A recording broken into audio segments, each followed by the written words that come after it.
নমস্কার, নমস্কার, নমস্কার, নমস্কার, নমস্কার, নমস্কার, নমস্কার। আপনাদের সবাইকে সবাইকে সবাইকে সবাইকে নমস্কার জানাচ্ছে আপনাদের সৌমিত্র বসু। সবাইকে অজস্র শুভকামনা জানাচ্ছে, সবাইকে স্বাগত জানাচ্ছে আজকের এই শরণাগত অনুষ্ঠানে এবং সবাইকে শুভ সকাল জানাচ্ছে। শুভ সকাল, শুভ হোক, শুভ হোক, সকলের শুভ হোক। আজকে নানান কারণে খুব শুভ দিন। তার মধ্যে প্রথম যে কারণটা সেটা হচ্ছে আজ রাত্রি 7:09 মধ্যে প্রয়াগে মহাকুম্ভ স্নান, চতুর্থ শাহী স্নান। মহাকুম্ভে এর মধ্যে একটা খুব খুব কষ্টের, বেদনার, যন্ত্রণার, পরিতাপের ঘটনা ঘটে গেছে। আপনারা সকলেই তো জানেন। এরকম ঘটনা যেন আর না ঘটে, এই ঘটনার কাছাকাছিও কোনো দুর্যোগ যেন না ঘটে, এই প্রার্থনা করি আমরা আজকে। তাছাড়া গুরু রবিদাস, তার জন্মতিথি আজ। বীর চিলারায়ের জন্মতিথি আজকে। ভারত সেবাশ্রম সংঘের প্রতিষ্ঠাতা শ্রীমৎ স্বামী প্রণবানন্দজি মহারাজের আবির্ভাব তিথি এবং আজকে রবীন্দ্রনাথের খুব ঘনিষ্ঠ তার ভক্ত বন্ধু C.F. অ্যান্ড্রুজ, তার জন্মদিন এই 12 ফেব্রুয়ারি। আমাদের হোয়াটসঅ্যাপে চিঠি পাঠাবার নাম্বার 9831922927। চিঠির গোড়ায় অতি অবশ্যই SG লিখতে হবে। এবারে আজকের অনুষ্ঠান সম্পর্কে বলি। আজকের অনুষ্ঠানে প্রথমে পুরাণ চিরন্তন। পুরাণ চিরন্তনে বেশ দীর্ঘদিন ধরে গো কথা বলে চলেছে আমরা। গাভীদের কথা, বৃষদের কথা, আমাদের যে প্রাচীন ভারত, সেই প্রাচীন ভারতে গরুকে কি কিভাবে ব্যবহার করা হতো তার কথা, সেই সমস্ত কথাবার্তা হচ্ছে।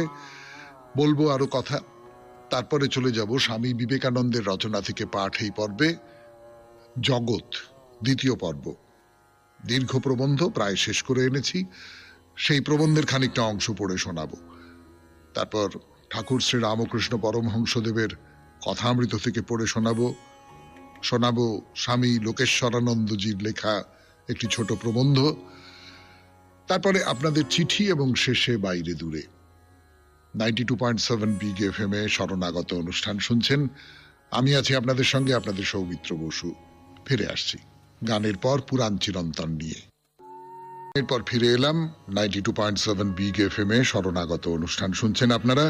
শুনছেন গাভীদের কথা, বৃষদের কথা, গো কথা। তো এই গো কথার সূত্র ধরে যেটা বলছিলাম যে আমাদের প্রাচীন যে শাস্ত্রে, মানে আমাদের যে বৈদিক সাহিত্যে, আমাদের যে ব্রাহ্মণ, সেখানে কোথাও বলা হচ্ছে যে গো ভক্ষণ করা যায়, গো ভক্ষণের কথা বলা হচ্ছে। আজকের দিনে আমাদের কাছে এটা খুব আঘাতের মতন লাগতে পারে, লাগারই কথা। তার কারণ আমাদের অন্য পরবর্তীকালে অন্য সামাজিক কারণে, অন্য রাষ্ট্রিক কারণে বলতে পারেন, আমাদের মনের মধ্যে নানান রকম গো হত্যা সম্পর্কে সংশয় তৈরি হয়েছে। কিন্তু এই কথাটাও বলা ভালো যে আমাদের যে প্রাচীন মুনি ঋষিরা যারা ছিলেন, তারা কিন্তু গোমাংস ভক্ষণকে অন্যায় বলে মনে করতেন না। এই যেমন এই কতদিন শতপথ ব্রাহ্মণে বলা হচ্ছে যে গোমাংস ভক্ষণ করো না, কেননা তা পৃথিবীর পক্ষে উপকারী। দেবতারা সমস্ত প্রাণীর প্রাণশক্তি গরু এবং ষাঁড়ের মধ্যে দিয়েছেন ইত্যাদি। কিন্তু যাজ্ঞবল্ক্য আবার বলছেন, তোমরা যাই বলো, আমি গোমাংস খাই যদি তা সুস্বাদু হয়, রান্না করে সুস্বাদু করা হয়। ফলে এইটা অনেক দিনের অভ্যাস ছিল, পরে এই অভ্যাসটা সরে গেছে, বিশেষ করে হিন্দুদের জীবন থেকে এটা সরে গেছে। কিন্তু এই ঋগ্বেদের মধ্যে যতবার এই গোমাংস ভক্ষণের উল্লেখ আছে, সেখানে বৃষ মাংসের কথাটা খুব স্পষ্ট এবং বহুলভাবে আসে। আর গাভীর ক্ষেত্রে যে গাভী বন্ধা, তার সম্পর্কেই এই কথা বলা হয়। আপনাদের বলেছিলাম এর আগে যে বন্ধা গাভীর পারিভাষিক নাম ছিল বসা। যেমন এই মাংস ভক্ষণের পর একটু সোমরসের ব্যবস্থা থাকতো, অর্থাৎ সোমরস মানে মদ্যপান করা হতো, এরকম সব কথাবার্তা বলা হচ্ছে। দেবরাজ এবং বেদের সবচেয়ে বড় যোদ্ধা ইন্দ্র, ইন্দ্র এই গোমাংস ভক্ষণ করতেন। আসলে যে জাতির কৃষি ভিত্তি তেমন ছিল না এবং প্রধানত যারা পশুপাল বৃত্তি নিয়ে যাযাবরদের মতো জীবন ধারণ করতেন, সেই আর্যরা নিজেদের ইন্দো ইউরোপিয়ান ভাষার অবশেষের সঙ্গে তাদের যে খাদ্যাভাসটুকু সেটুকুও সঙ্গে নিয়ে এসেছিলেন। ফলে পশু মাংস এইটা তাদের প্রিয় খাবার ছিল। পরবর্তীকালে যখন এই গোহত্যার ব্যাপারে সমাজ খানিকটা সংবেদনশীল হয়েছে, তখন মহাভারতে একটা অদ্ভুত জিনিস দেখা যাচ্ছে যে ব্যাসদেবের সঙ্গে আতিথেয়তা করা হচ্ছে এবং ব্যাসদেব সেই গরুটিকে নিচ্ছেন, তাকে গরু দেওয়া হচ্ছে, গরুটিকে নিচ্ছেন এবং তারপরে তাকে ছেড়ে দিচ্ছেন। অর্থাৎ গরু দেওয়া হবে কিন্তু সেটাকে ছেড়ে দেওয়া হচ্ছে। শুনছেন পুরাণ চিরন্তন 92.7 বিগ এফএম এ শরণাগত অনুষ্ঠানে। ফিরে এলাম গানের পর। 92.7 বিগ এফএম এ শরণাগত অনুষ্ঠান শুনছেন। আমি আছি আপনাদের সঙ্গে, আপনাদের সৌমিত্র বসু। এই বৈদিক কালেই আসলে গরুকে খাদ্য হিসেবে গ্রহণ করার বিরুদ্ধে একটা আন্দোলন শুরু হয়ে গিয়েছিল এবং সেটা হয়েছিল প্রধানত ওই দুধ বা দুধের থেকে যে সমস্ত খাবার দাবার তৈরি হয় তাদের পুষ্টি খুব বেশি, এই ধরনের স্বার্থে আর কি বলতে পারেন, এই ধরনের কারণে বলা হচ্ছে যে গরুর সঙ্গে যেন গোপালনকারী মানুষটির বিচ্ছেদ না ঘটে এবং বলা হচ্ছে যে গরুকে যাতে বলি পর্যন্ত না যেতে হয়, এই রকম সব প্রার্থনা কিন্তু আমাদের বৈদিক সময় থেকেই চালু হয়ে যাচ্ছে। একেবারে বৈদিক কালেই ওই যজ্ঞ বলি হিসেবে দুগ্ধবতী গাভীর ব্যবহার থেকে খানিকটা সরে এসেছেন। যারা যজ্ঞ করতেন তারা এটা ব্যবহার করতেন না। একে বলা হতো, গরুকে বলা হতো অঘ্না, অর্থাৎ গরু কখনোই মারা যাবে না, মারা উচিত নয়। সেই সূত্র ধরে ঋগ্বেদে প্রায় 16 বার এই অঘ্না এই শব্দটা ব্যবহার করা হয়েছে। মহাভারতের কথায় আসি। মহাভারতে এইরকম প্রচুর গোবধ করা হয়েছিল, কিন্তু আস্তে আস্তে আস্তে আস্তে এই গোমাংস ভক্ষণের ব্যাপারটা বা গরুকে বলি দেওয়ার ব্যাপারটা সেইটা ক্রমশ কমে যাচ্ছে। গরু যাতে অপহৃত না হতে পারে তার চেষ্টা করা হচ্ছে। এই রকম করে গাভী আমাদের শাস্ত্রে, আমাদের পুরাণে, আমাদের প্রাচীন যে ভাবনায় চিন্তায়, সে নানান পর্যায়ের মধ্যে দিয়ে গো সম্পর্কে, গাভী সম্পর্কে, বৃষ সম্পর্কে আমাদের যে ধারণা, প্রাচীন মানুষদের যে ধারণা, সেটা পাল্টাতে পাল্টাতে পাল্টাতে পাল্টাতে আজকের এই সময়ে এসেছে। শেষ হলো গাভী বৃষ বা গো কথা 92.7 বিগ এফএম এ শরণাগত অনুষ্ঠানে। এইবারে স্বামী বিবেকানন্দের রচনা থেকে পাঠ, জগৎ, দ্বিতীয় পর্ব। এলাম গানের পর 92.7 বিগ এফএম এ শরণাগত অনুষ্ঠান শুনছেন। আমি আছি আপনাদের সঙ্গে, আপনাদের সৌমিত্র বসু। যতটা পড়েছিলাম তারপর থেকে পড়ে শোনাই জগৎ, দ্বিতীয় পর্ব। এ সম্বন্ধে আমরা এখন আর বিশেষ আলোচনা করিব না। পুনর্জন্মবাদ সম্বন্ধে আরেকটি কথা বলিয়াই নিবৃত্ত হইব। এই মতই কেবল জীবাত্মার স্বাধীনতা ঘোষণা করে। এই মতই কেবল আমাদের সমুদয় দুর্বলতার দোষ অপর কাহারও ঘাড়ে চাপায় না। নিজের দোষ পরের ঘাড়ে চাপানোটা মানুষের সাধারণ দুর্বলতা। আমরা নিজেদের দোষ দেখিতে পাই না। চক্ষু কখনো নিজেকে দেখিতে পায় না, উহা অপর সকলের চক্ষু দেখিতে পায়। মানুষ আমরা যতক্ষণ অপরের ঘাড়ে দোষ চাপাইতে পারি ততক্ষণ নিজেদের দুর্বলতা, নিজেদের ত্রুটি স্বীকার করিতে বড় নারাজ। মানুষ সাধারণত নিজের দোষগুলি, নিজের ভ্রম ত্রুটিগুলি তাহার প্রতিবেশীর ঘাড়ে চাপাইতে চায়। তাহা যদি না পারে তবে ঈশ্বরের ঘাড়ে চাপায়। তাহা না হইলে অদৃষ্ট নামক একটি ভূতের কল্পনা করে এবং তাহারই উপর দোষারোপ করিয়া নিশ্চিন্ত হয়। কিন্তু কথাই অদৃষ্ট নামে এই বস্তুটির স্বরূপ কি এবং উহা থাকেই বা কোথায়? আমরা তো যাহা বপন করি তাহারই ফসল পাইয়া থাকি। আমরাই আমাদের অদৃষ্টের নির্মাতা। আমাদের অদৃষ্ট মন্দ হইলে কাহাকেও দোষী করিতে পারা যায় না, আবার ভালো হইলে প্রশংসাও অপর কেহ পায় না। বাতাস সর্বদাই বহিতেছে। যে সকল জাহাজের পাল খাটানো থাকে সেইগুলিতে বাতাস লাগে, তাহারাই পালও ভরে অগ্রসর হয়। যাহাদের পাল গুটানো থাকে তাহাদের উপর বাতাস লাগে না। ইহা কি বায়ুর দোষ? আমরা কেহ সুখী কেহ বা দুঃখী, ইহা কি সেই করুণাময় পিতার দোষ? তাহার কৃপা বাতাস দিবারাত্র অবিরত বহিতেছে, তাহার দয়ার শেষ নাই। আমরাই আমাদের অদৃষ্টের রচয়িতা। তাহার সূর্য তো দুর্বল বলবান সকলের জন্য উদিত হয়, তাহার বায়ু সাধু পাপী সকলের জন্যই সমভাবে বহিতেছে। তিনি সকলের প্রভু, সকলের পিতা, দয়াময়, সমদর্শী। তোমরা কি মনে করো ক্ষুদ্র ক্ষুদ্র বস্তু আমরা যে দৃষ্টিতে দেখি তিনিও সেই দৃষ্টিতে দেখিয়া থাকেন? ঈশ্বর সম্বন্ধে ইহা কি ক্ষুদ্র ধারণা? আমরা ছোট ছোট কুকুরছানার মতো এখানে জীবন মরণ সংগ্রাম করিতেছি এবং নির্বোধের মতো মনে করিতেছি ভগবানও ওই বিষয়গুলি ঠিক তেমনি গুরুত্বের সহিত গ্রহণ করিবেন। এই কুকুরছানার খেলার অর্থ কি তাহা তিনি বিলক্ষণ জানেন।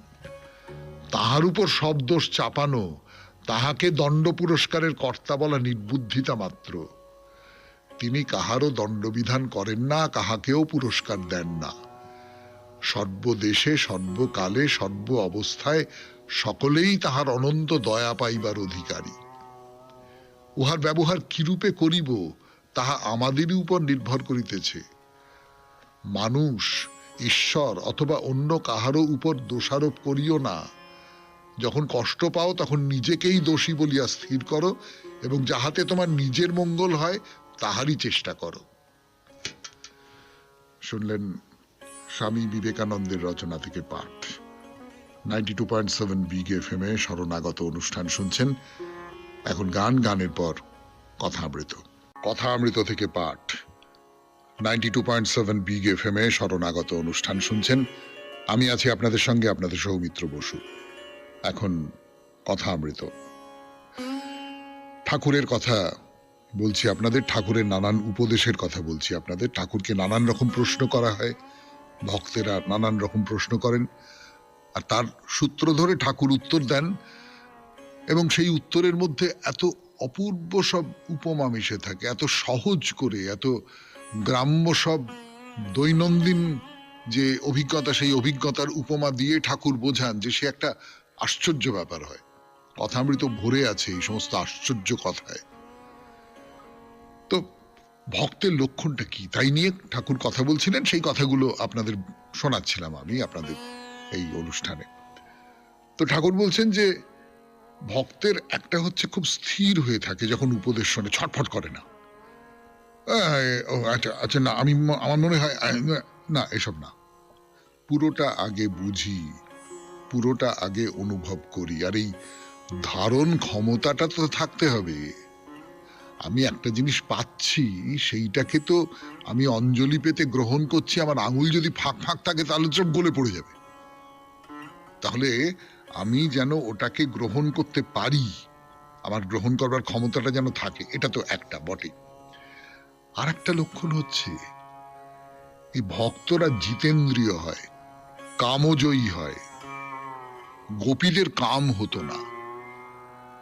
কামজয়ী মানে কি, কামনা মানে কি? এই যাবতীয় কামনা বলতে যা বোঝায় আপনি ভেবে দেখুন, সেই সমস্তটা কিন্তু আসলে শারীরিক, আসলে ঐহিক। আমার অর্থের প্রতি কামনা। কেন আমার অর্থের প্রতি কামনা? তার কারণটা হচ্ছে টাকা পয়সা পেলে আমি নানান রকম ভোগ করতে পারবো। কি ভোগ করতে পারবো? আমি ভালো খেতে পারবো, ভালো পড়তে পারবো, ভালো বাড়িতে থাকতে পারবো, ভালো ভালো গাড়ি চড়তে পারবো, সুন্দরী নারীর সঙ্গ করতে পারবো। সমস্তটাই দৈহিক। আমার ক্ষমতার জন্য কামনা ওই একই একই। ক্ষমতা পেলে আমি যা ইচ্ছে তাই করতে পারবো, আমি মানুষকে বঞ্চিতও করতে পারবো, তাতে করে সে মনে মনে গজগজ করতে পারে কিন্তু মুখে কিছু বলতে পারবে না।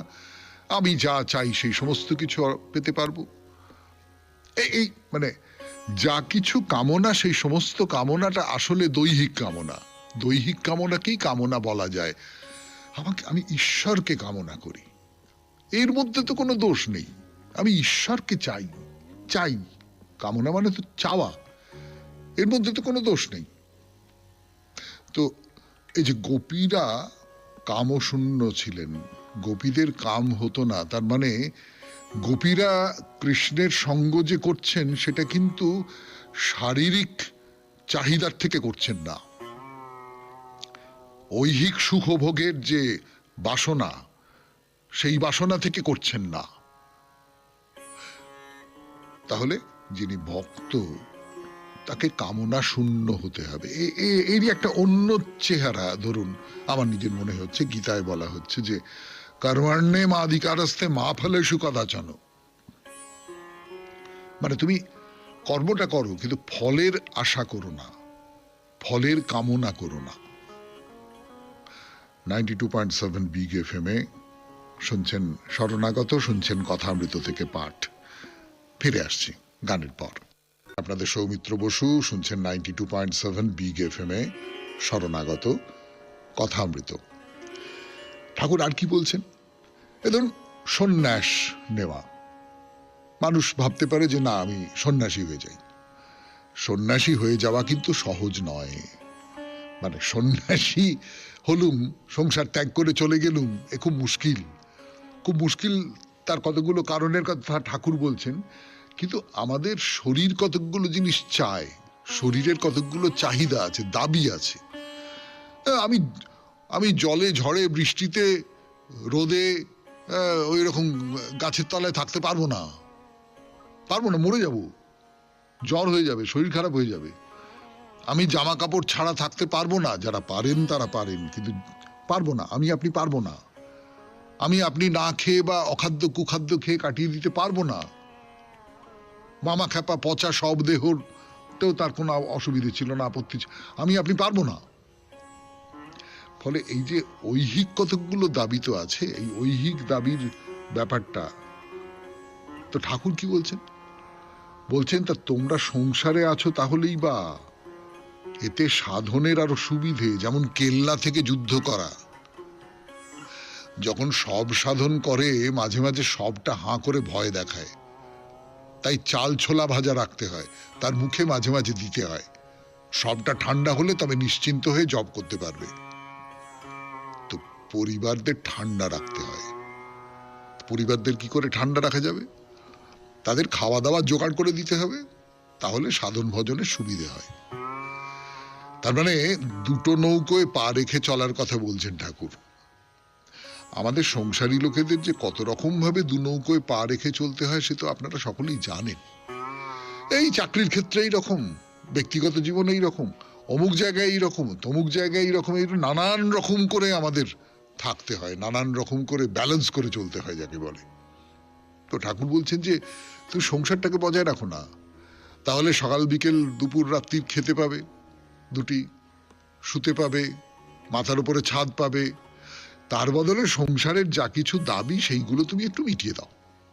সেই মিটিয়ে দেওয়ার জন্য তোমাকে এটা ওটা করতে হবে, তোমার চাকরি বাকরি করতে হবে, তোমাকে অর্থ উপার্জন করতে হবে, তোমাকে এইসব দায়িত্ব কতগুলো পালন করতে হবে। কিন্তু তার বাইরের যে অংশটা এবং তার ভেতরেরও যে অংশটা, তুমি রোজগার করছো, তুমি আপিসে কাজ করছো, কিন্তু ভেতরে ভেতরে ভেতরে ভেতরে তোমার মনের মধ্যে একটা ওই তেলের ধারার মতো অবিচ্ছিন্নভাবে বয়ে চলেছে একটা ভক্তির স্রোত, অবিচ্ছিন্নভাবে বয়ে চলেছে ঠাকুরকে ডাকা, ঠাকুরকে ডাকা, ঈশ্বরকে ডাকা, ঈশ্বরকে ডাকা, ঈশ্বরকে।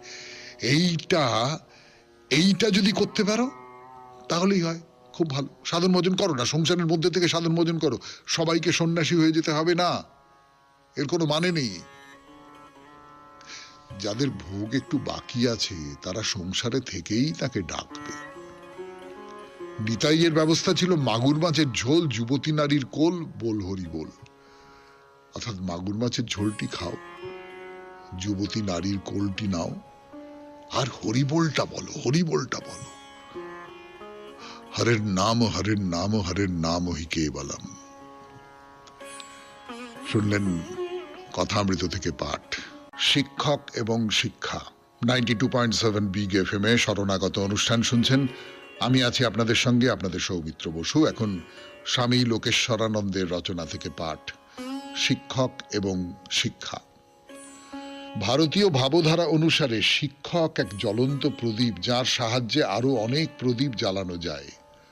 এর মর্মার্থ হলো, শিক্ষককে আগে উচ্চশিক্ষার আলোয় আলোকিত হতে হবে, নইলে তিনি কি শেখাবেন? একজন অন্ধ আরেকজন অন্ধকে কি কখনো পথ দেখাতে পারে?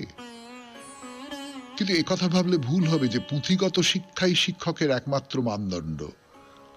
তার জ্ঞান হয়তো বিশ্বকোষতুল্য হতে পারে, কিন্তু সেই সঙ্গে তার চরিত্রে উচ্চতম নৈতিক উৎকর্ষও থাকতে হবে। তিনি যে শুধু বড় বড় নীতি কথা শেখাবেন তা নয়, জীবনেও সেগুলি আচরণ করে দেখাবেন। মানুষের শ্রেষ্ঠ গুণগুলির দৃষ্টান্ত হয়ে উঠতে হবে তাকে। কারণ তিনি কতটা জানেন তা দিয়ে নয়, একমাত্র তার চরিত্রের দ্বারাই তিনি মানুষকে উদ্দীপিত করতে পারেন। আমাদের দেশে একটি কথা চালু আছে, জানা মানে হওয়া। যে জ্ঞান মানুষকে নিখুঁত করে না, শুধু কর্মদক্ষতার দিক দিয়েই নয়, চারিত্রিক উৎকর্ষতার দিক দিয়েও, সে জ্ঞান জ্ঞানই নয়। শিক্ষকের কাজ শিক্ষা দেওয়া, কিন্তু যথাযথভাবে এই কর্তব্য পালন করতে গেলে তাকে প্রথমেই বিদ্যার্থীর মনে জ্ঞান লাভের স্পৃহা জাগাতে হবে। শারীরিক ও মানসিক শক্তির সদ্ব্যবহার যাতে তারা করতে পারে, সে প্রশিক্ষণও তাদের দিতে হবে। মানুষের সবচাইতে শক্তিশালী ইন্দ্রিয় হলো মন। সুনিয়ন্ত্রিত সুস্থ মন মানুষের শ্রেষ্ঠ বন্ধু এবং পথপ্রদর্শক। এরকম একটি মন এবং সেই সঙ্গে জ্ঞানের স্পৃহা থাকলে শিক্ষকের সাহায্য পাক বা না পাক, শিক্ষার্থীরা নিজের চেষ্টাতেই অনেক কিছু শিখতে পারে। বাস্তবিক নিজের চেষ্টার দ্বারাই সবচাইতে ভালো শেখা যায়, কারণ শিক্ষক আর ছাত্রের মস্তিষ্কে কত তথ্য ভরে দিতে পারেন। তাছাড়া তিনি যা শেখাবেন তা নির্ভুল হলেও হয়তো সেকেলে হয়ে গেছে। শিক্ষক ছাত্রকে বড় জোর একটা পথ নির্দেশ দিতে পারেন, বলে দিতে পারেন সে কি শিখবে, কেমন করে শিখবে, এবং সেই জ্ঞানকে সে নিজের এবং সমাজের মঙ্গলার্থে কেমন করে কাজে লাগাবে ইত্যাদি। জ্ঞান অর্জন করা ভালো, তবে সেই সঙ্গে এও জেনে রাখা উচিত যে জ্ঞানকে ভালো এবং মন্দ দুভাবেই কাজে লাগানো যায়। জ্ঞানের শ্রেষ্ঠ উপযোগিতা এই, তার নিজের অপূর্ণতা সম্বন্ধে আমাদের সচেতন করে তোলে। ঠিক ঠিক জ্ঞানী ব্যক্তি এই কারণেই বিনয়ী যে তিনি তার জ্ঞানের স্বল্পতা ও ত্রুটি বিচ্যুতি সম্বন্ধে সচেতন। তিনি হয়তো অনেক জানেন, কিন্তু সঙ্গে সঙ্গে তিনি এও জানেন যে জানার যেমন শেষ নেই, তেমনি বিকাশেরও কোনো সীমা নেই। যখন কেউ বুঝতে পারেন এখনো তাকে অনেক পথ যেতে হবে, তখন নিজের সামান্য উন্নতি দেখে তার মন তো ভরেই না, বরং দুঃখ বোধ করেন তিনি। এই মনোভাব তাকে আত্মপ্রসাদের হাত থেকে বাঁচায়। বাস্তবিক আত্মশ্লাঘা মানুষের বড় শত্রু।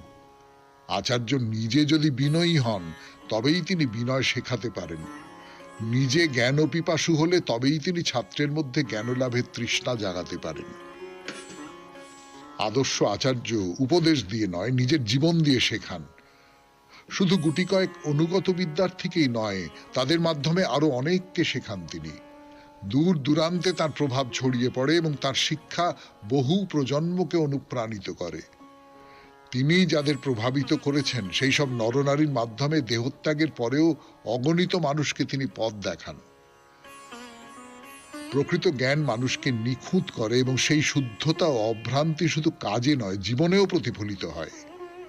জ্ঞান যেহেতু শক্তি, তাই ভালো এবং মন্দ দুই কাজেই তাকে ব্যবহার করা যায়।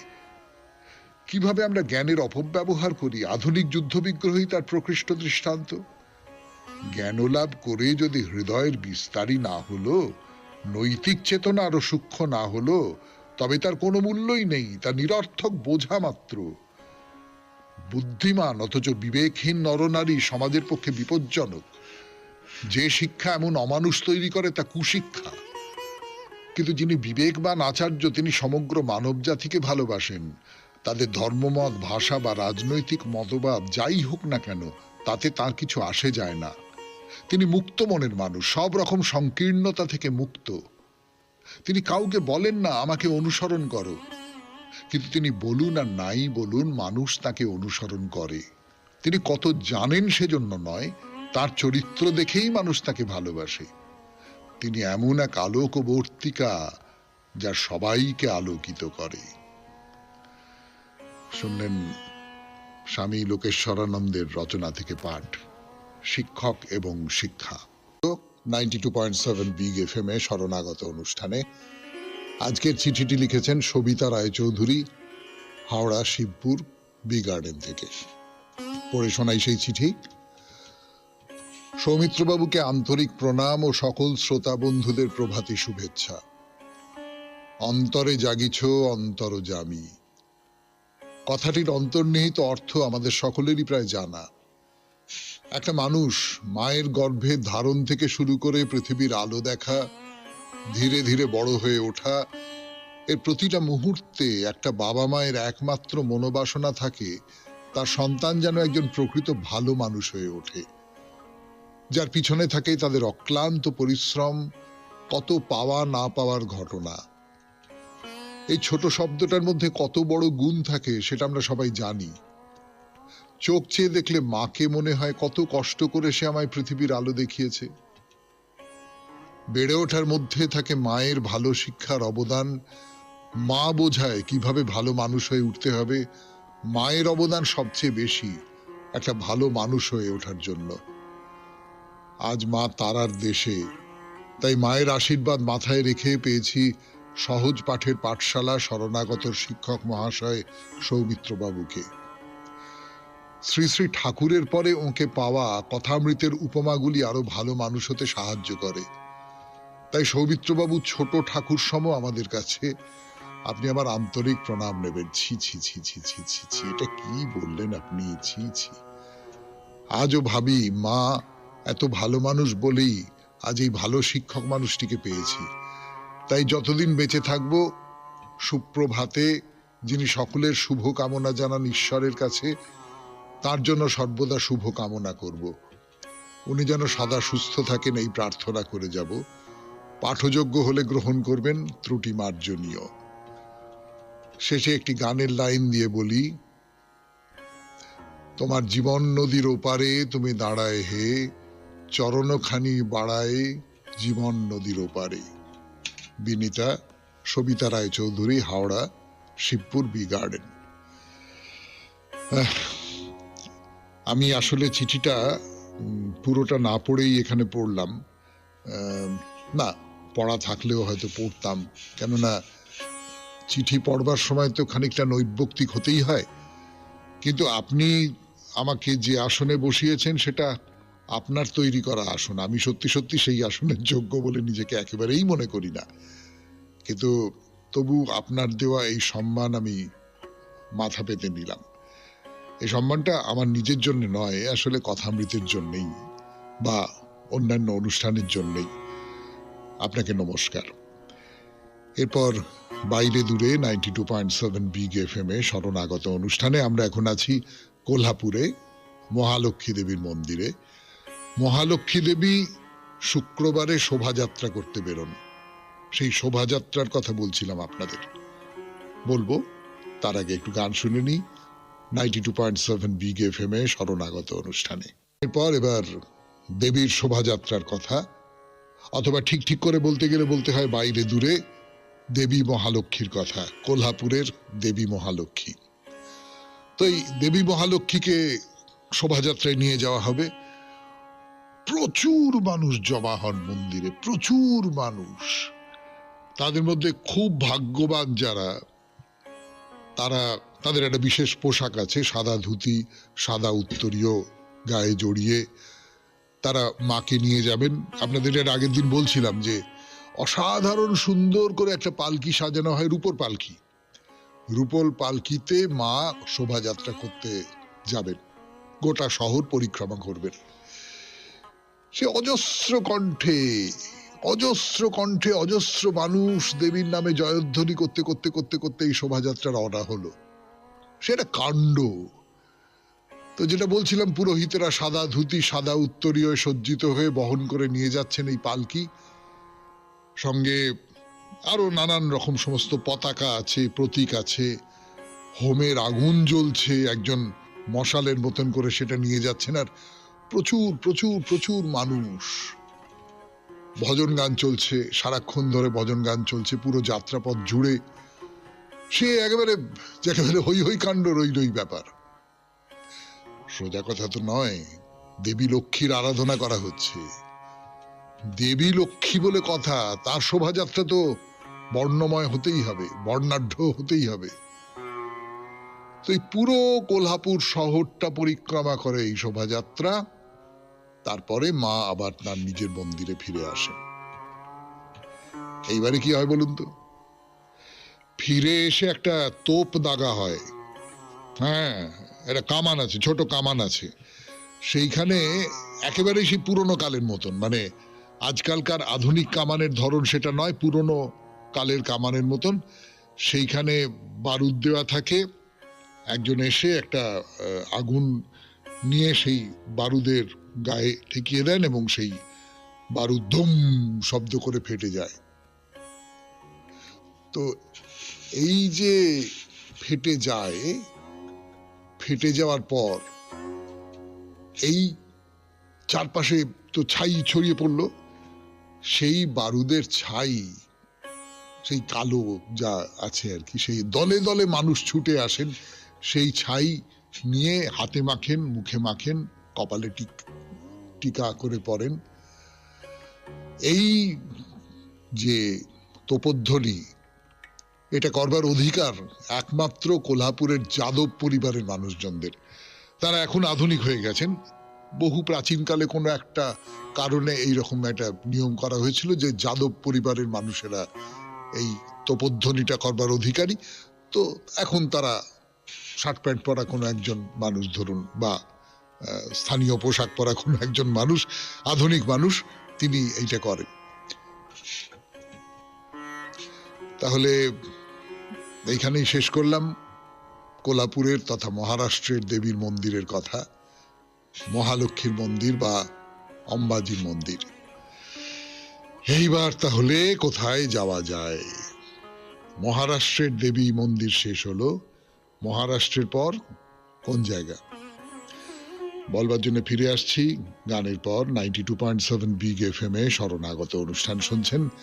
আমি আছি আপনাদের সঙ্গে, আপনাদের সৌমিত্র বসু। বললো না অম্বাজির মন্দিরের কথা বা মহালক্ষ্মী মন্দিরের কথা, কোলহাপুরের মন্দির, মহারাষ্ট্রের মন্দির, 92.7 বিগ FM এ শরণাগত অনুষ্ঠানে।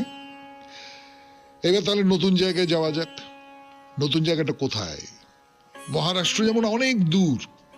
আপনারা যারা গেছেন ট্রেনে করে, আমি অনেকদিন আগে গিয়েছি, বেশ পরপর কয়েক বছর নাটক করবার জন্য গিয়েছি, সে অনেক অনেক দূরে, অনেক সময় লাগে। কিন্তু এইবারে যে রাজ্যটার কথা বলবো সেখানে যেতে খুব সময় লাগে না। মানে আপনি যদি রাত্রির বেলা ট্রেনে চড়েন, পরদিন ভোরবেলা পৌঁছে যাবেন। তো একটা রাজ্য যেতে এত সময় লাগে, আর তারপরে যে রাজ্যের কথা বলবো সেই রাজ্যটা যেতে এক রাত্রিরে হয়ে যায়, এটা কেমন করে হলো? ভারতবর্ষের মতন এরকম একটা বিরাট দেশ, ভারতের মতন। তার কারণটা হচ্ছে, আপনারা ম্যাপে দেখুন, আমরা এতদিন পর্যন্ত যে জায়গাগুলোর কথা বলছিলাম সেই জায়গাগুলো ভারতের মাথাটা সরু, তারপরে ক্রমশ চওড়া হয়ে গেছে, এইবারে ক্রমশ সরু হতে হতে হতে হতে যাচ্ছে। তো এই সরু হতে যাওয়ার যে মুখটা, সেই মুখে আমরা এখন দাঁড়িয়ে আছি। মহারাষ্ট্র সেই রকম সরু হতে যাওয়া মুখের একেবারে পশ্চিম প্রান্তে। আর মহারাষ্ট্রের পরেই হচ্ছে ছত্তিশগড়। ছত্তিশগড়টা না ম্যাপে দেখুন লম্বালম্বি করে রয়েছে। ছত্তিশগড়ের কথা আমরা বলেছি, লম্বালম্বি হয়ে রয়েছে। ফলে মহারাষ্ট্র, তারপরে ছত্তিশগড়, তারপরে হচ্ছে উড়িষ্যা। হ্যাঁ, এইবারে উড়িষ্যার দেবী মন্দিরের কথা বলবো। উড়িষ্যার কোন একটি দেবী মন্দির। কোন দেবী মন্দির?